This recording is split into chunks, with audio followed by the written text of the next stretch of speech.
Anyway, Debbie, you have come on today, apart from having a lovely natter and meeting our two new lovely panelists. You were talking about what's happening with your company in menopause. Oh yeah, we are ambassadors for it. We're understanding women. At the end of the day, our colleagues, the majority of them are women in the business, especially in the stores, and the majority of them will go through, while they work for us, menopause, have gone through it, or will, whatever, because they're of a certain age. Our customers are all of a certain age, and we've got to realize that this happens, and we've got to understand it. So we've put this forward, and for all the male colleagues to totally understand it also. And I think it's a real big way forward, that women feel that they can speak about it, that there's no embarrassment about it. There's no, if they're feeling ill, or if we all know what it's like. Maybe not all of us, but we will all at some stage go through that. And we know what happens and how our mood swings are and everything. If the company that you're working for understands this, you will feel much more comfortable in that working environment than having to sort of keep it in and not say anything to anyone. Then people think, why are you having all that time off? Why is that person snappy? Why is that person upset, when really what's being said isn't anything at all to upset you? But it's the total understanding of menopause and the way it affects us all. Because some people sail through it, but the majority of women don't. And it's getting all of that knowledge into the male colleagues that we work with, to let them understand it and accept that women have got these issues. I think it's really, really important. And I'm really happy that we're doing that. Brilliant. And you're training people, aren't you? Yeah, it's training mainly the men, but also you've got to train women, because they've got to realise that what they're going through is totally normal. Because unless you're going through it or leading up to it, that's like perimenopause. People at a certain age are thinking, why am I feeling like this? Because I'm too young for that. But then they get the understanding of it all. And within the company, it's created a great feeling for all of us. I think the thing is, with supplements, I mean, what I did, and just by accident, I'm quite lucky with what I, started doing. When I was probably in my early 30s, I started to take like all these different supplements, and I thought, and they were for like premenopause, and I thought, well, if I start taking them now, that's when I should start taking them. And I started taking them, and I couldn't tell you when I had the menopause, because I got a Mirena coil, and just literally that was it. I think I was hot for one day, and I had no physical symptoms at all, none. I mean, I was very, very lucky. I'm sure that was to do with all of the stuff that I was taking from when I was in my 30s, like all that soya stuff. Right. Yeah, I think you're right. I think preventative is something that we forget, because when we're young, we don't think about that. Well, I think the age group we are, did you wear sunscreen? Did you wear moisturizer? Did you go in the sun with oil on your skin to turn you that brown that you wanted to be, like, and then you'd go really red, and then your skin would peel off, but you thought, I've got a tan. These days, education in all of this, not just to do with our skin, our body, supplements, it's so much more, we are so much more aware than when we were young. I mean, my daughters all have worn moisturizers with sunscreens in from whatever age, and protected the skin. But you are so right, Debbie, in saying that I think doing this before the event happens is going to do your body the world of good. It's got to. Yeah, because we all know these supplements that we should take. Certain ones don't benefit everyone, but once you've found something that benefits you, continue on with that. And I just took everything easier. Yeah, I just took all these things, and then now, and I think because I still don't think people are educated properly, because now saying about the menopause, it's a big thing. It's all over the place, but it's not just the menopause. It's your whole life. Yeah, that's happening. It is. For the first 50 years. It's now the next 50 years. Absolutely. Yeah, because I think I turned into a completely different person that I didn't recognise, I mean, who are you then? Who are you? I don't know. You tell me.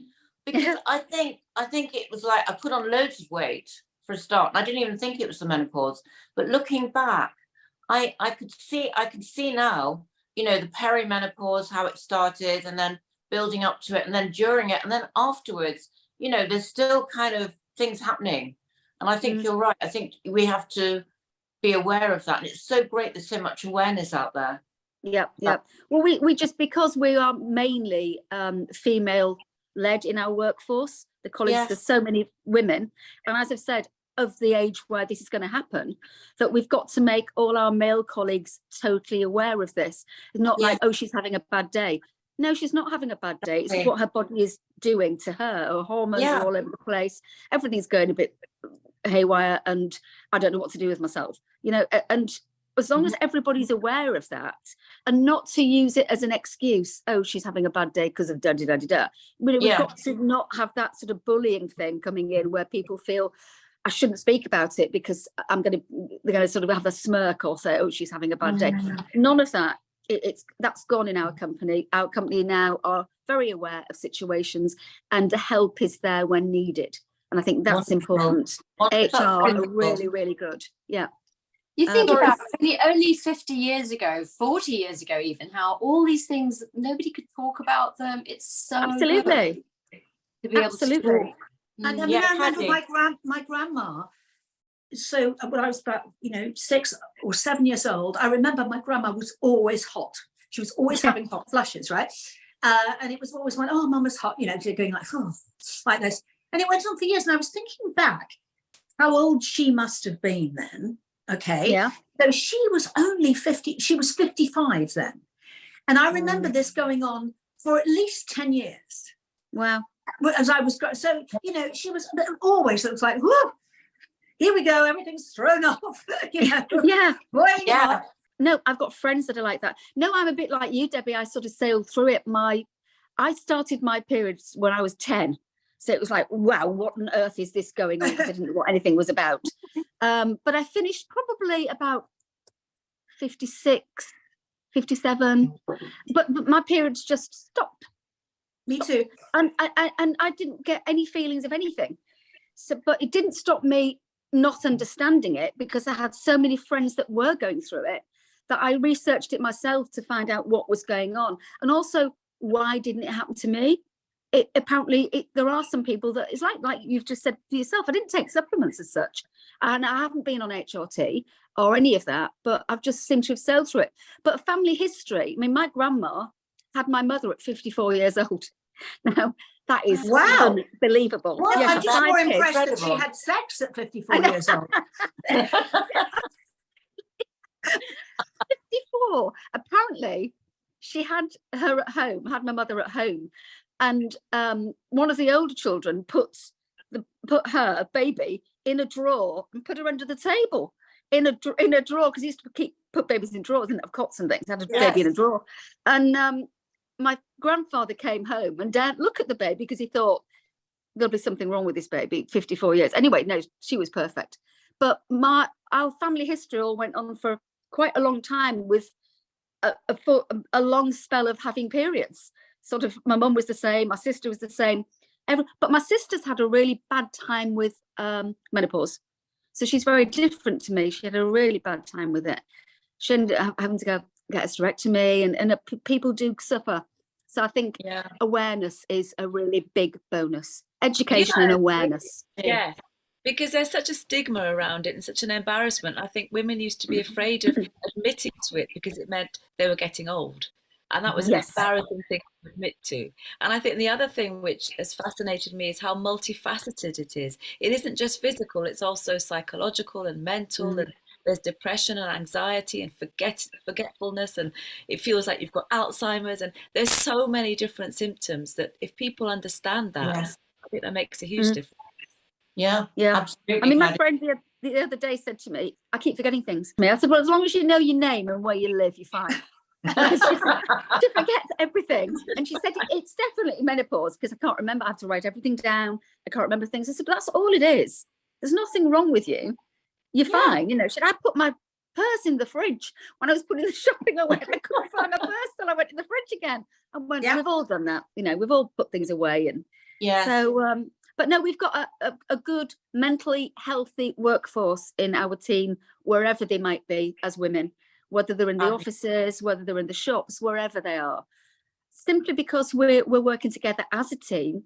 And you've got to look at, you all feel the same way as I do, you've got to look at mental health as well as physical health in the workforce that you've got. You've got to let people have time off if they need time off, of course you have, but you've also got to let them feel that they're cared for and looked after, not just in what you're paying them. It's a bit like the foundation that we've got, the money that we've got in the foundation when we give out to all these causes. It's every single person that works at Pavers, from the bottom to the top to bottom, gets a chance to submit whatever they want to submit for. Maybe they know someone's been ill, maybe it's a cause that is close to the hearts. We've got education, we've got health, and we've got community. So we crosses these three, and sometimes it's all three. And we give out, we met last week, we meet twice yearly, and we give out amounts of money, and to whoever it is that gets that to give to their cause is so stimulating for them, and so amazing the feedback we get from the people that benefit from these monies that we give out. And it just makes me feel that we're working, like Kathy's legacy, my mother-in-law who started the business, was about the future and making, keeping it solid in a family business. But because we've become so big, we want everybody that works within it to feel a part of the family. Hence, they get the chance to submit a grant and to give this money away to people. And the feedback we get, girls, is just absolutely astounding. And it really warms your heart. Some of the things that we give to, we've all got a box of tissues, because it's like, oh my God, we don't know the half of the way people live and what people are going through in their lives. And if we can give them something, because everybody that submits, everybody gets something from us, everybody. And wonderful. It's just it's all the benefits together. We're a very green company as well. We care for the environment. We're trying to do every which way we can to make our business thrive, and it is, thank God. And it's hard work keeping it all together, but if you can keep a happy workforce, you've got a happy business, you've got happy customers. Absolutely, it works every which way. Your shoes are absolutely incredible. We all wear them. Comfy, aren't they? They are comfortable, but not just comfy, they are so stylish and gorgeous. Yeah, I've just got a pair of your trainers, and oh my God, I mean, I haven't taken them off. In fact, I'm nearly sleeping in them. They're so comfortable. My white moccasins are the most admired shoes that I have ever had. Yes, and people stop me in the street. You've got mocks. That should be on my feet, not on your feet. She's got them. Yeah, they're Turkish, those.